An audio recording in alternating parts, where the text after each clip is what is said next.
In the first Hooke's Law example, we were going to take a look at a spring that has a spring constant of 250 newtons per meter and a resting length of 10 centimeters. Before anything has stretched this spring, its natural resting length is 10 centimeters.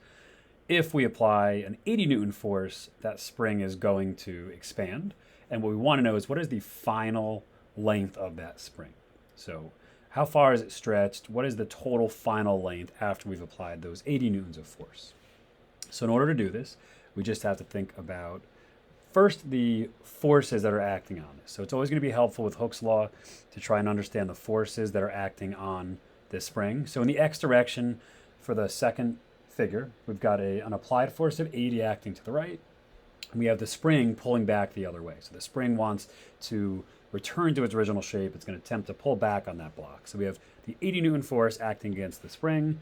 I do want to point out that theoretically, we also do have the vertical forces. Gravity acts down on the spring, and then the wall and the block where those connection points are, that's technically acting upward. I'm going to ignore that for the moment. While those are there, we're going to ignore those because we're only concerned with Hooke's law, which is going to act in the horizontal plane in this example. So we'll ignore those and we'll simplify it. And we just have to recognize that if this block is held at rest, I pull with 80 newtons and that block is not accelerating, then those two forces have to be equal and opposite. So by pulling with 80 newtons and then seeing where that spring naturally stretches and then just holding everything there, we can actually use the applied 80 newtons to figure out the spring force because we're at a point where nothing's accelerating. So we now know that the spring force is 80 newtons.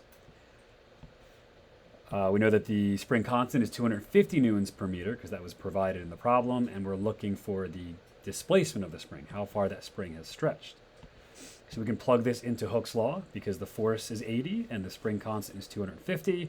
I can divide both sides by 250, and that will give me my displacement of 0.32 meters, which is 32 centimeters. Now that's not the answer to the problem itself because the actual problem wanted to know the final length. So the final length would have to be 42. I have to take the 10 that it originally was, add the 32, which is the change. So just be aware of what's being asked. The change is 32 centimeters in this case. The actual final resting length of the spring is 42 centimeters.